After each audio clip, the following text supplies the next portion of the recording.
Assalamualaikum warahmatullahi wabarakatuh. Bismillahirrahmanirrahim. Alhamdulillahirabbil alamin. Wassalatu wassalam ala sayyidina Muhammadin wa ala alihi wa ashabihi ajma'in. Amma ba'd. Hikam Ibni Athaillah As-Sakandari, hikmah nomor 105 dengan syarah Irsyadul Bariyah karya Profesor Dr. Yusri Rushdi. Bismillahirrahmanirrahim. Liyukhaffif, becek meringankan, hendaknya membuat ringan, alamal balai, ing sakitnya bala, ujian, musibah, alaika ing atase sira pada dirimu, apa sing gawe ringan, ilmuka ngerti ira, kamu mengetahui, bi annahu kelawan sestuhune Allah, subhanahu kelawan maha suci Allah, wa iku utawi iya Allah, iku al-mubli sing gawe balak, sing gawe cobaan, laka maring sira. Kita tahu, menyadari, ridha bahwa yang membuat segala ujian, cobaan itu Allah. Maka kita menjadi ringan. Karena apa? Ridha. Menyadari kekuatan iman, kita akhirnya menjadi ringan. Falladzi mongko utawi pangeran, Tuhan, yaitu Allah, alladzi kang wajahatkan berhadap-hadapan ka ing sira, minhu saking alladzi Allah, apa al-aqdaru perkara-perkara sing ditakdirno dari Allah menghadap kepada kita apa-apa yang ditakdirkannya. Wa iku utawi iya alladzi Allah, iku awada sing iku alladzi kang awada kang gawe terbiasa sapa alladzi Allah ka ing sira, gawe terbiasa husnal ikhtiyar, ing baguse memilih,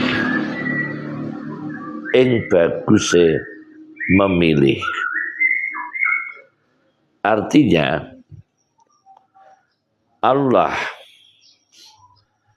yang membuat segala perkara yang berbentuk ujian atau seluruh perkara yang berbentuk musibah, hakikatnya Allah yang menciptakannya. Skenario dari Allah. Nah, kalau kita ini menghadapi, mensikapinya dengan rasa iman, kalau itu skenario dari Allah,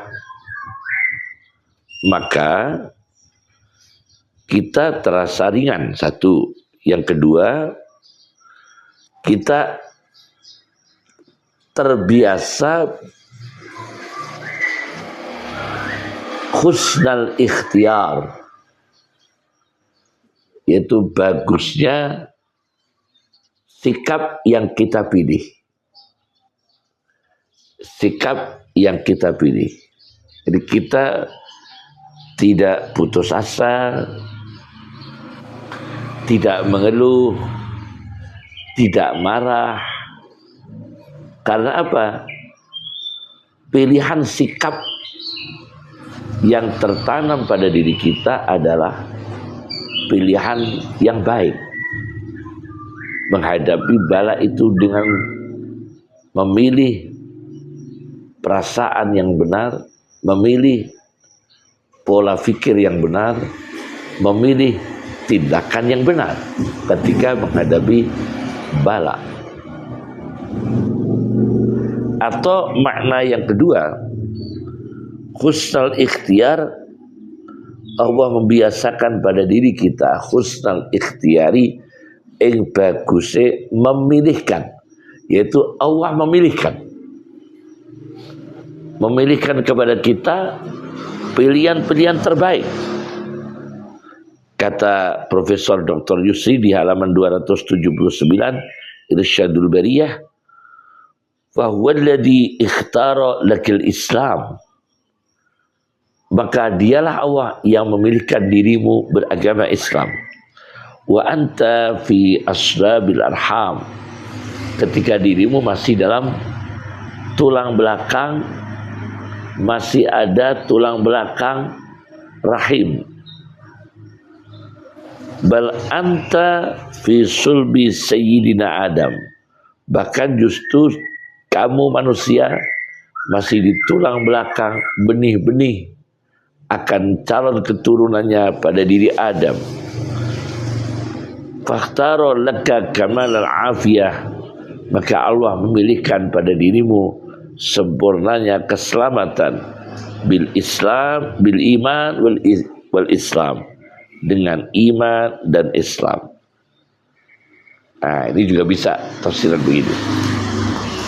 Lebih jelasnya saya baca dalam sebuah kitab Akhlaqul Muslim, Alaqatuhu bin Nafsi wal Kaun.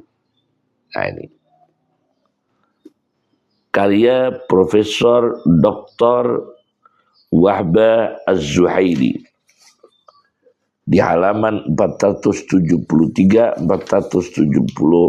475, bab mauqiful mu'min minal ibtila, posisi orang beriman ketika menghadapi bala, ujian. Profesor Dr.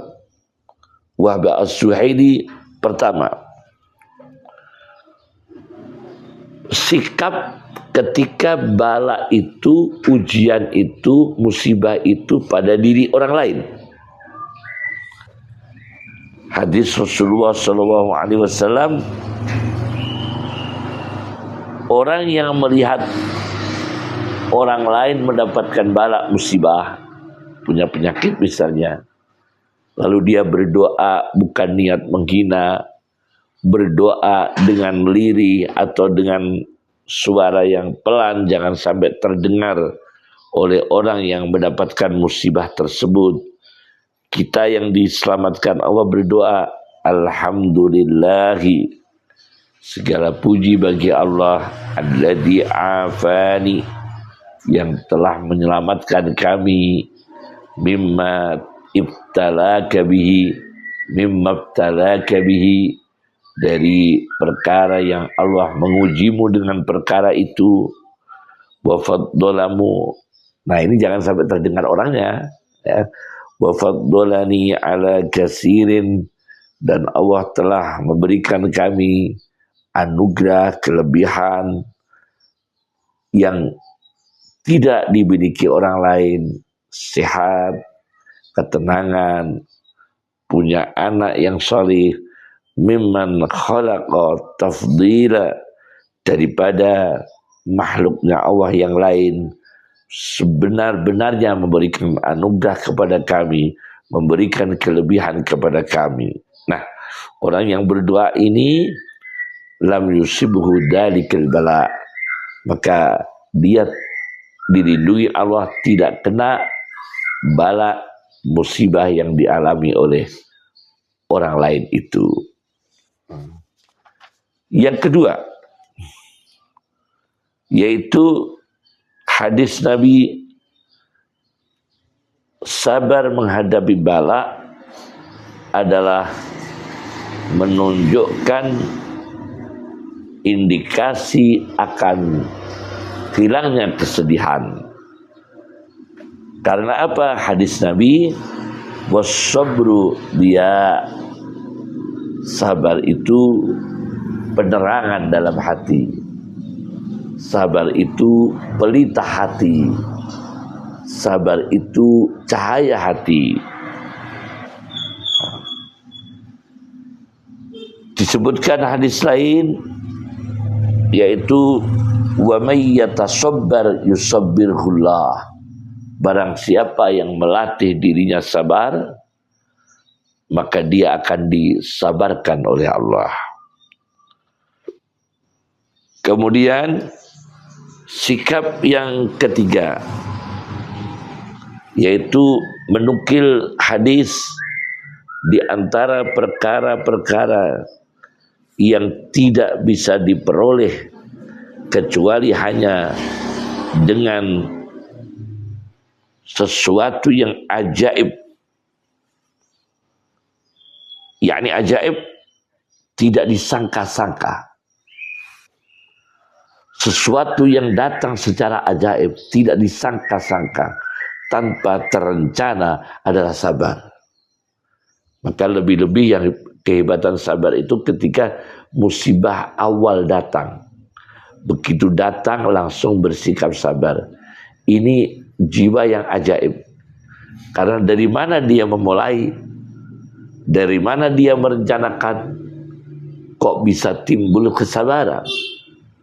Maka ini termasuk keajaiban. Di antara perkara-perkara yang ajaib, datang secara ajaib, adalah di antaranya adalah sabar. Yang keempat, sabar ini memunculkan ridha apabila sabar itu didasari dengan iman.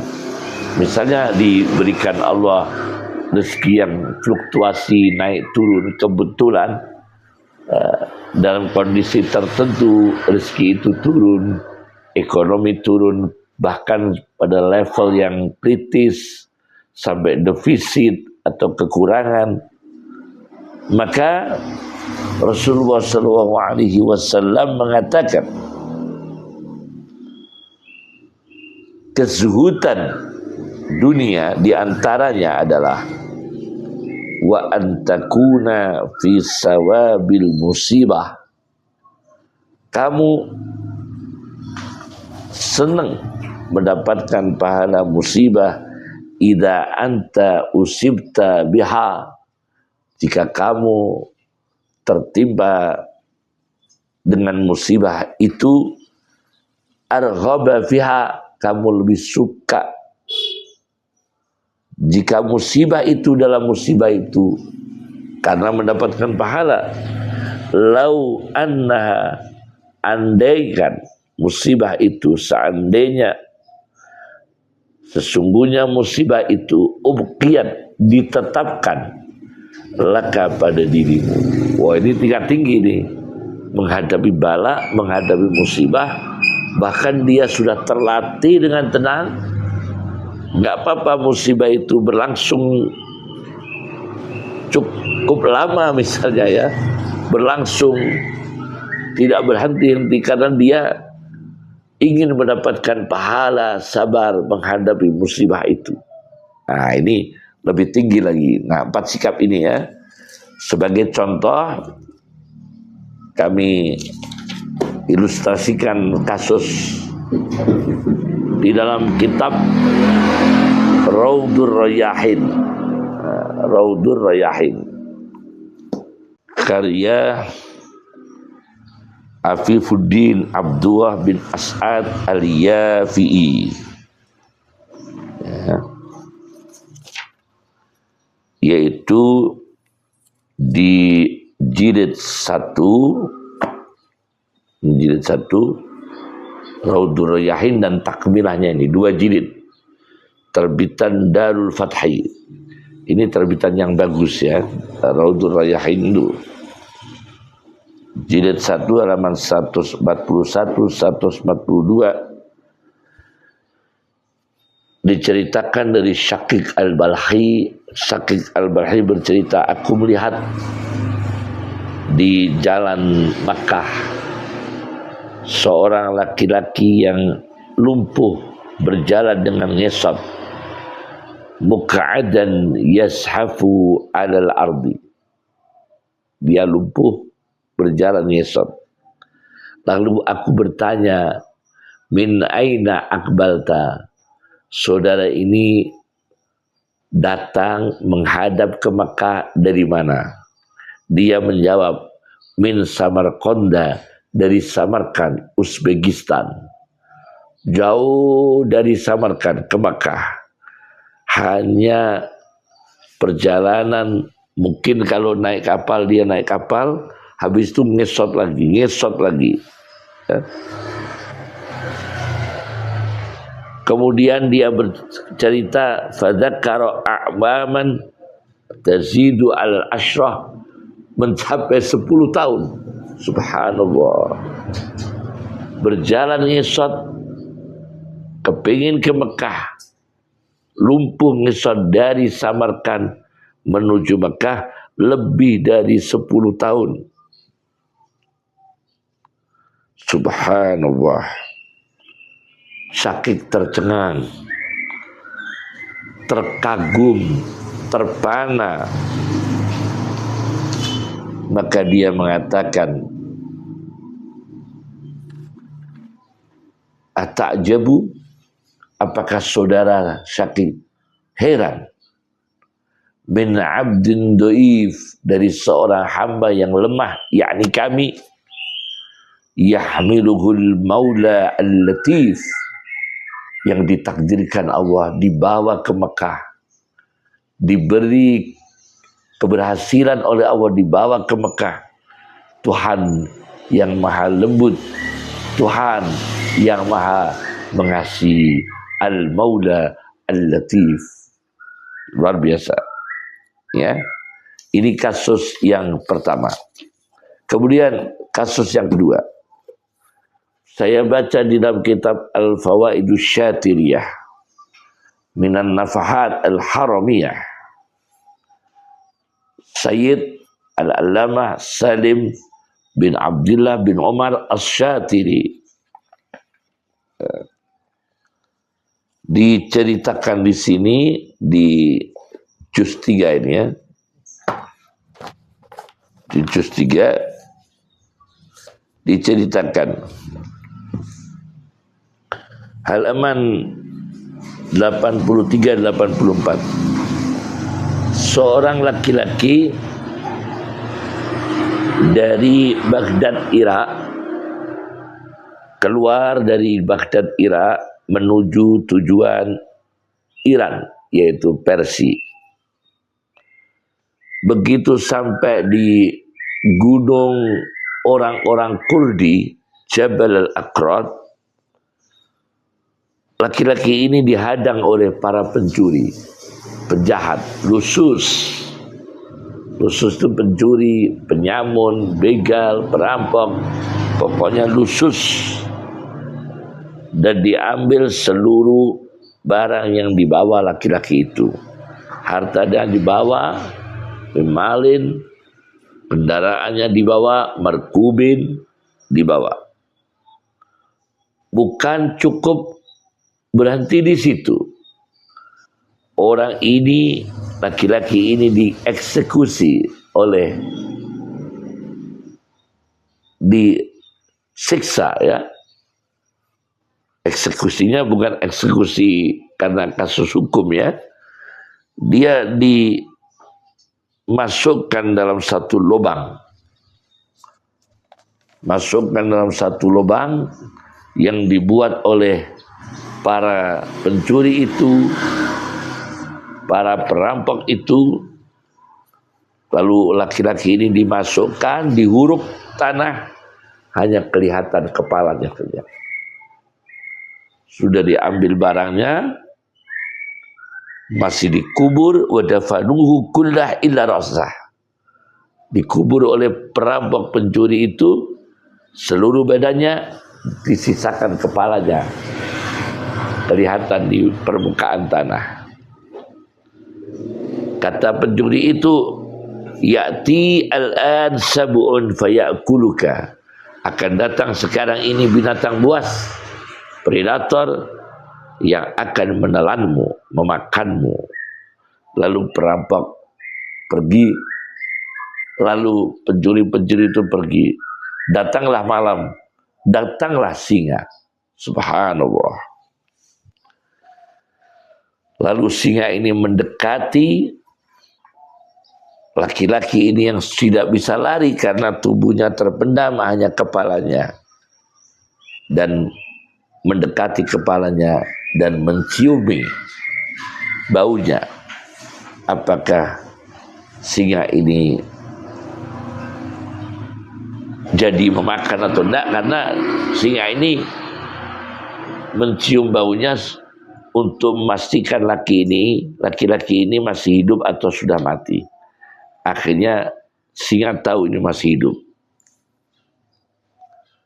Tapi laki-laki ini baca doa Rasulullah SAW, yaitu doa menghadapi kesedihan, doa ul karbi, yaitu doanya dari Rasulullah SAW, la ilaha illallahu, tiada Tuhan yang benar disembah melainkan Allah, al-azimul halim, yang maha agung, maha aris, lapang ampunannya, tidak mensegerakan semua orang berdosa itu disegerakan siksanya. La ilaha illallahu Rabbul arsyil azim, tiada Tuhan yang sah disembah melainkan Allah, Tuhannya arsy yang agung. La ilaha illallahu Rabbus samawati wa Rabbul ardi Rabbul arsyil karim, tiada Tuhan yang sah disembah melainkan Allah, Tuhannya seluruh langit dan Tuhannya seluruh bumi, Tuhannya arsy yang mulia. Dibaca terus oleh orang ini. Singa mendekat, meletakkan kakinya di atas kepalanya laki-laki ini. Begitu mendekat dan meletakkan kakinya di atas kepalanya laki-laki ini terus berdoa tadi, doa Rasulullah SAW tadi. Lalu datanglah ular. Faja'at hayyatun min wara'il asad. Datanglah ular ganas dari belakang singa. Waladahadhu, dan singa itu digigit oleh ular. Akhirnya fasaqatul asadu maitan, singa ini jatuh mati. Jatuh mati dan bisa keluar. Kenapa? Karena tadi singa itu ketika satu kakinya itu di atas kepala, satu kakinya itu mencakar-cakar